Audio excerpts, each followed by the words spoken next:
Hello.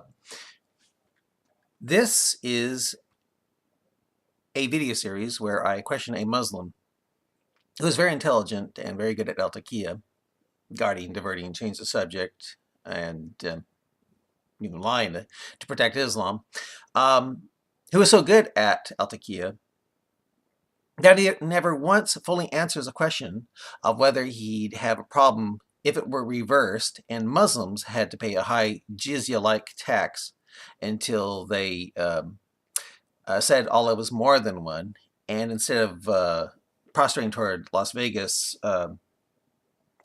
instead of prostrating toward Mecca uh, 5 times a day, they prostrated or bowed to Las Vegas 3 times a day, and or risk being killed after sacred months are passed, like what happens to non-Muslims if they're not paying the jizya tax and stuff like that. And nor does he answer what the Torah and Injil are that Jews and Christians are to stand firm upon and judge their end of the Quran with.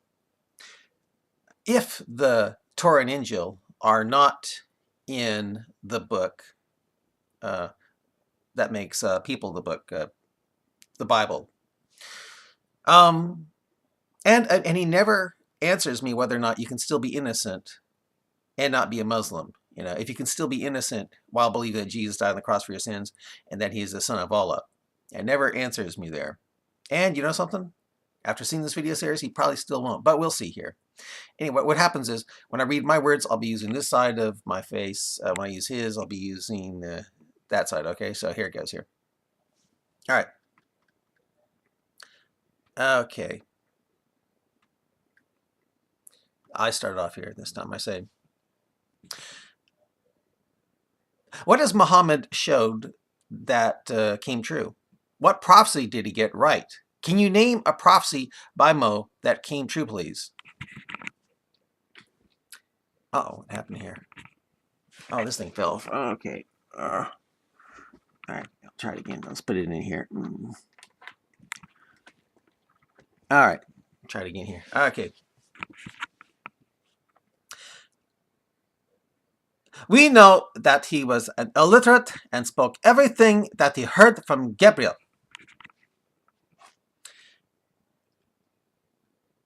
He even supposedly heard and spoke what he heard from Satan, making the pagans happy with their 3 daughters of Allah, goddesses, Al-Lat, Manat, Alat, and Aluza.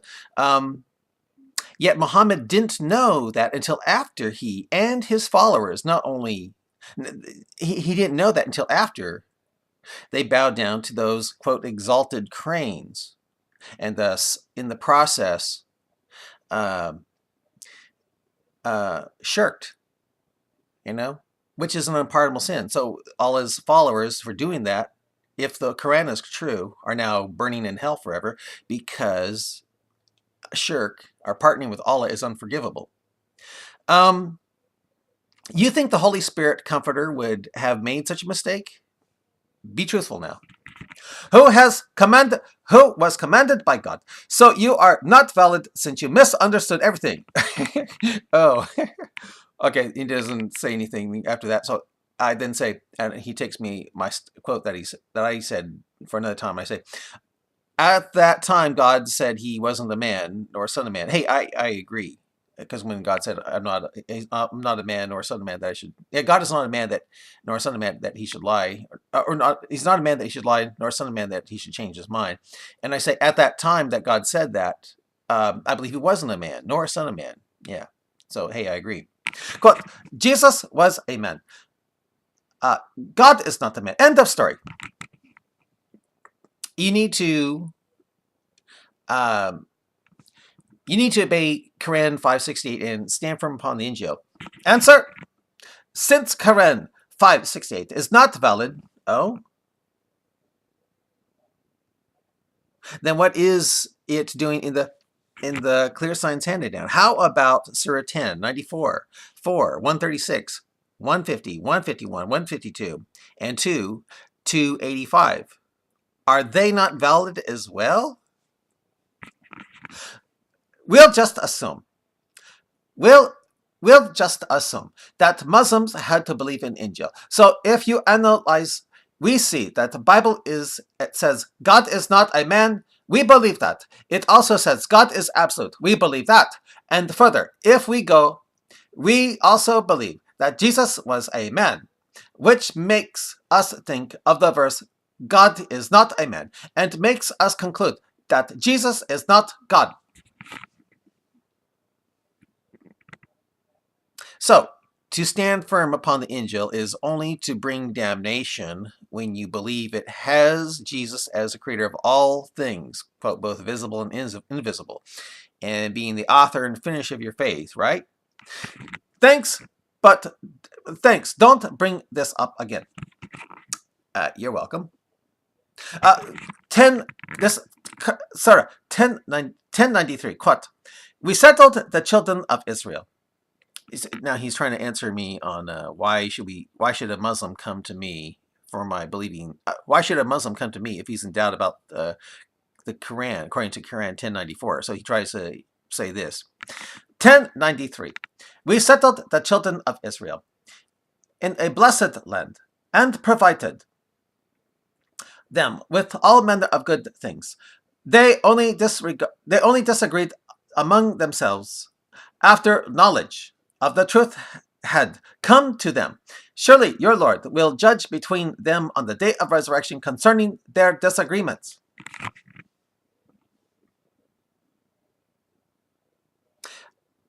Oh, so you come to me about the Bible if you doubt that. Does that make sense to you? Is the risk of shirk not as important as to how Allah will deal with Israelis? Oh, those clear signs. Answer, where does 1093 say to us to go to the preachers of Bible?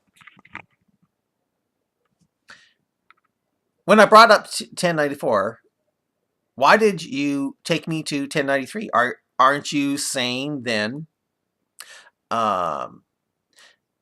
that is why you, a Muslim, are to come to me for my reading before scriptures to see if the Bible jives with what the clear signs say in 1093? I mean, why did you bring up 1093 if that's not the case? Yeah, why'd you bring up Quran 1093 if that's not the case? It says, quote, they only disagreed among themselves after knowledge of the truth had come to them. So,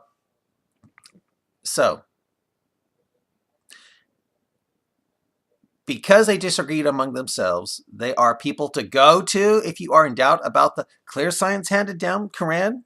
How is that the right thing to do if you are in doubt about the before scriptures, the Bible? Not once, even in ambiguity. Oh, so, okay, so there are some Christians and Jews who will say what you want them to, what you want when you come to them. But how do you know? Can you be a Jew or a Christian and be trusted to say what a Muslim wants to hear, i.e. the Quran is of God, and to not doubt such a thing? It means that Muslims should learn from Injil or Torah. We should, he should go to them to learn. And in the process, it will increase. In the process, it will increase your faith in the Quran. Well, I've read the before scriptures. So since you have to come to me, how much... So since you have come to me,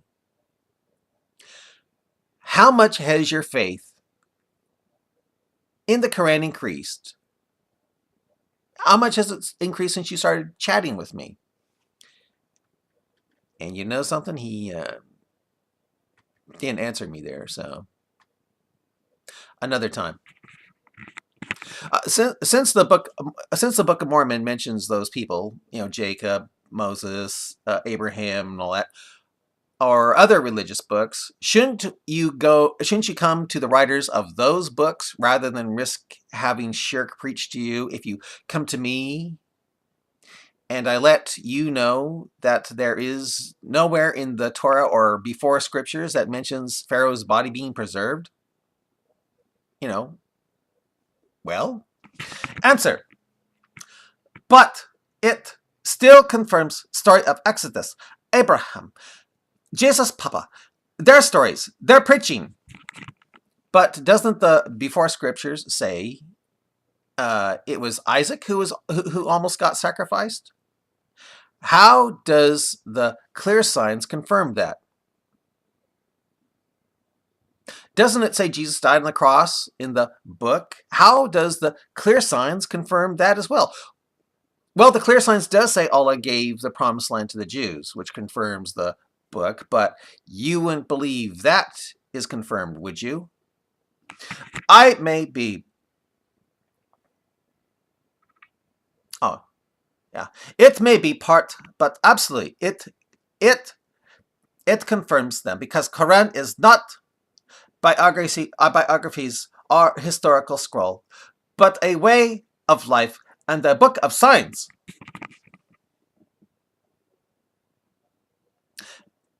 Do you believe in all the books of Allah, like the clear signs tells you, so you don't become one who is, quote, far astray?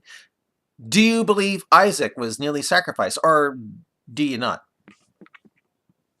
And he doesn't answer me. So then he takes my words at another time, where I say, how about, quote, after sacred months are passed? Now we're talking about Quran 9:5. Which he was avoiding for a long time. But now it looks like he might say something here. Okay, so he takes okay, how about, quote, after sacred months are passed? It then seems very important to know, because he said, we don't care what you believe. And I said, well, how about after sacred months are passed? It then seems very important to know what you think. It seems to be very important to know what you think or believe after the forbidden months are passed, according to Quran 9:5. Did you answer that one? If so, where did you answer it? I believe I've sent another message regarding this because I did miss this question due to a lack of time and all enormous stretching of same things again and again. Right. And I answer it. Right. And I answer it. Right. Right. And I answer it. Thanks for responding. Because later on I do answer it. I mean, he does come to me. I mean, he does tell me about it and I do answer it. So, yeah, I didn't know that at the time about that, but now I do. Okay, for another time, then I say,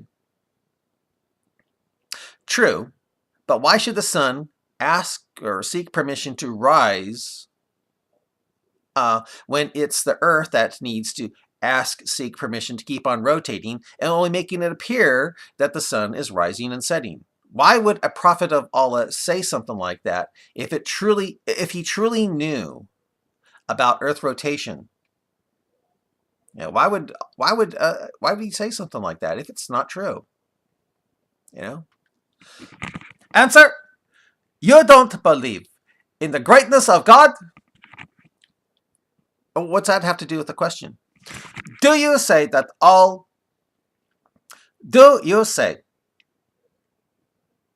this just runs everything on its own? That is up to debate. What I'm asking is, why should Mo say the sun seeks permission to rise when it's the earth that should constantly seek permission to keep on rotating? How come Mo couldn't have said something that agrees with simple astronomy and prove that he was a prophet during the time everyone thought the sun orbited the earth? Just like an atheist? No. Just like one who has questions for things Muhammad said that don't match with science and observation.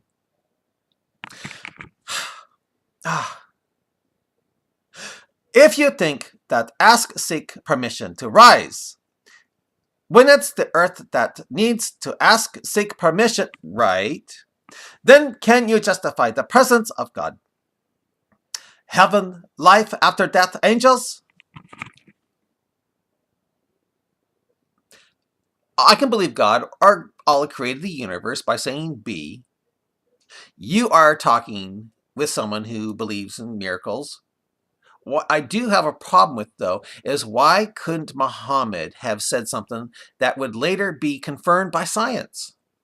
If he said the Earth needs to constantly seek permission to keep on rotating when everyone in his time thought the sun orbited the Earth, man, that would have really helped create faith in Muhammad when science came along and verified such a saying. But he got the genesis of sperm wrong, making no mention of testicles. How come?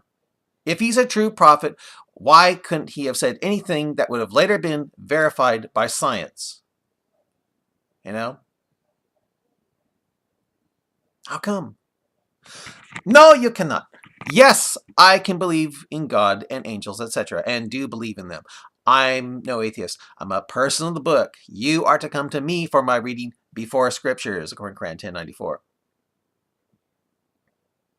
Because both religions believe in because both religions believe in the greatness of God. If you cannot prove it right, you cannot prove it wrong also.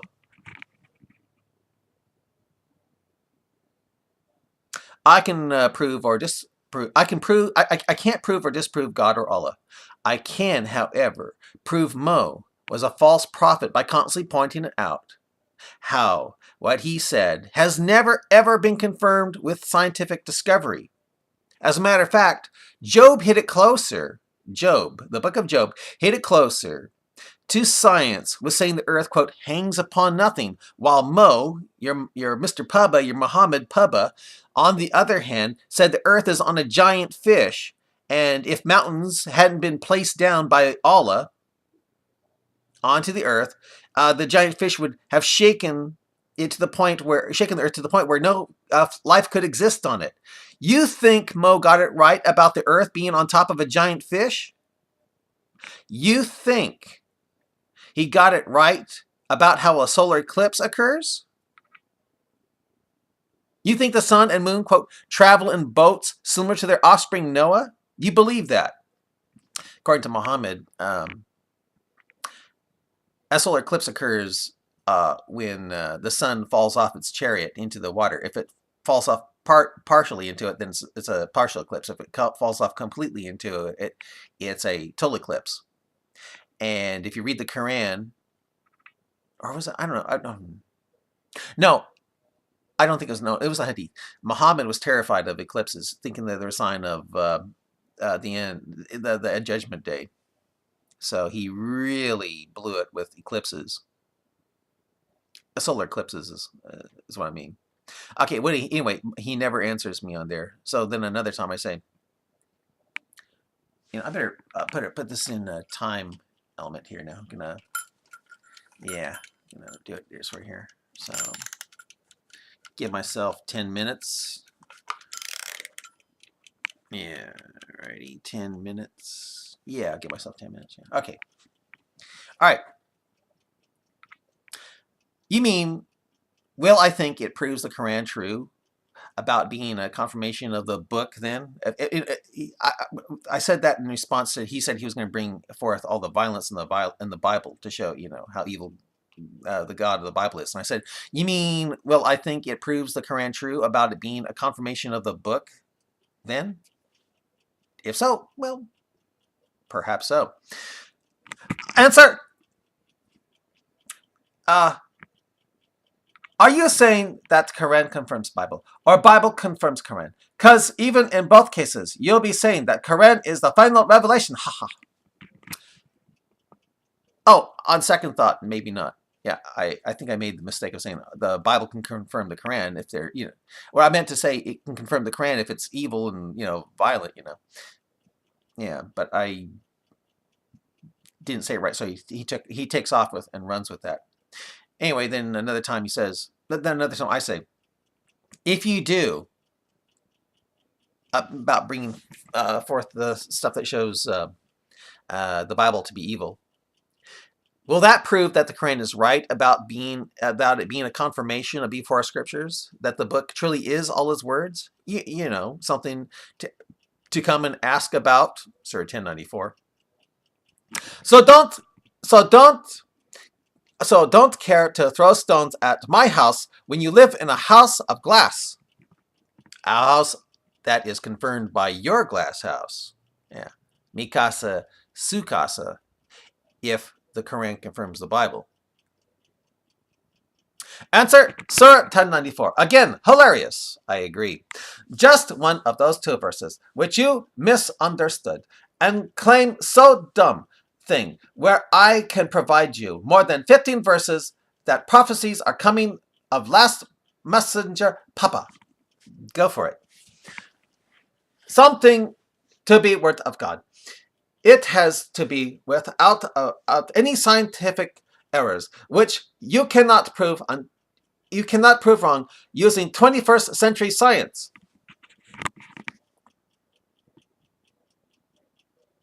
Oh, how about taking a flight from Europe to America? When you take a flight from Europe to America, does the sun look like it's running to a resting place when you take a flight? Be truthful. And you can prove at least 30 contradictions in the Bible with 21st century facts wrong.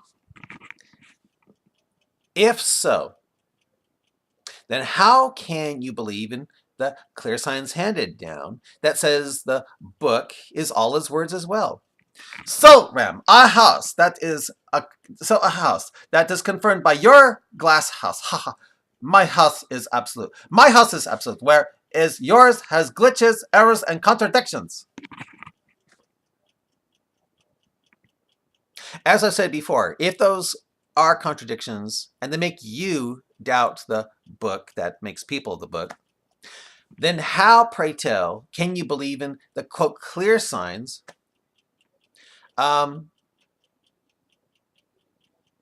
with its contradictions? The main one being that it confirms the book you feel is corrupted and contradictory. And you use basics to confirm the advanced, not advanced to confirm the basics. What? Haha. You say, well, feel free to ask me a bunch of questions, okay? Remember Surah 1094? Indeed, haha. And the questions were, I don't know what he's talking about there. I don't know what he's saying there at all. So then I say this. Right, but what if it was reversed and you had to pay a high tax until you said Allah is many and bow to Las Vegas just 3 times a day? Again, would you or would you not have a problem with that? Answer, Takia. Ha ha ha. Huh? I thought so. In other words, he didn't even answer it. He doesn't even answer the question. He just diverts, He said Takia and they stuck his tongue out. Didn't answer me there. As I said, he never does. So, I mean, what if it were reversed and he, a Muslim, was forced to pay a jizya tax, a jizya-like tax of humiliation that was higher than the general public until he said all it was more than one, and started bound to Las Vegas 3 times a day. He can never answer me whether or not what he would think of it if it was reversed. Oh well. Then another time I say, where does that say that in Surah 9? Now this is taken out of context here, so I don't know exactly why I said that. It was probably about a bunch of stuff he said, and that made me say, where does it say that in Surah 9? Answer, this is why. Context is the most important thing. Can't just take what Surah 9 says? I see. Well, may all Muslims believe Surah 9 is only history and not to be duplicated when Muslims feel themselves strong in number enough to put into law Sharia.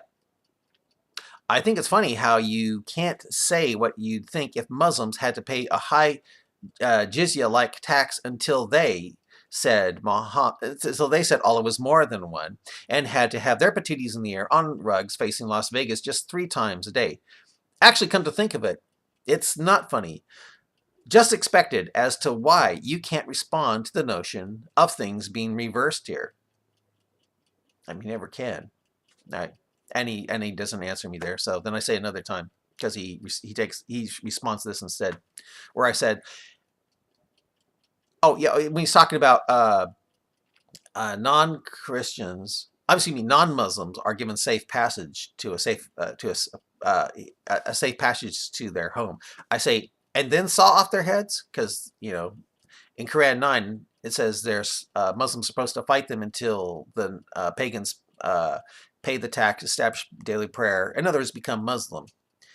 Or if they don't, they want to hear the Quran, or they're people that know not, then you can give them a safe passage. And I say, and then saw off their head. Where does it say this in the clear signs 9:6? If it doesn't, if this guy, or if the pagans don't embrace Islam. Answer: Surah 9:5. It says, and if any of those who associate others with Allah in his divinity seeks asylum, grant him asylum, that he may hear the word of Allah. Then escort him to safety, for they are people who do not know. What English translation of the Quran is that? Is that the Taqiyya for idiots version of the Quran? I mean, all Surah 9:5, all the Surah 9:5s I'm familiar with will say, slay them wherever you find them. You present something that sounds kind of like Surah 9:6. Wow, that taqiyya is strong with you. Here's what the Sahih International has it with my thoughts interjected into it, okay? Okay, this is how it goes. And when sacred months are past, then kill the polytheists, Christians who believe God has a son. Kill the Christians who believe God has a son, no doubt. Wherever you find them, and capture them and besiege them and sit in wait for them. Damn creepy, if you ask me. At every place of ambush. But if they should repent, establish prayer, right, in other words, become Muslim, and give zakat, yeah, they're right, be a Muslim, because the Muslims pay zakat. Let them go on their way. Right, because you don't want to kill a Muslim, you know what I mean? Yeah, you don't want to kill your fellow Muslim. Indeed, Allah is forgiving, if it's forgiving and merciful. Yeah, only if you have your patootie in the air 5 times a day, every day, for the rest of your life. Then Allah is perhaps forgiving there, maybe. Okay. Yeah, on a prayer rug, and paying zakat tax also. Okay. I said, wow. And you just had it as if these guys given asylum were still not Muslim. You lied openly here, because he said that this is Quran 9:5. I didn't know he was using a Quran 9:5 that actually had 9:6 with it, but he put it 9:5 to throw me off. That's it. Well, I wonder what else you have been untruthful with since you used that version of the, quote, clear signs. I wonder, do you see why the Torah tells us not to bear false witness? Taqiyya, sir? Yeah. And he answers me later, but doesn't answer me there. So then another time I say this. What? You said if? After this, he does not embrace Islam? How can you comes Dar ul Islam, if he doesn't embrace Islam? Can you be clear here? So I was asking him, what got me saying this is, it's again, I said, can you not be a Muslim and still be innocent? And with that, he said, read the context, sir. Dar ul Islam doesn't mean to embrace Islam. It means House of Islam, right? If I go to church, does that mean I become Christian? No, right? But you need a Taqiyya Quran, one different from all English versions of the Quran, to try to lead me to believe non-Muslims were allowed safe passage in Surah 9:5. When if you really... Oh, I've got to stop it here. Okay, I'll get back to this. Bye.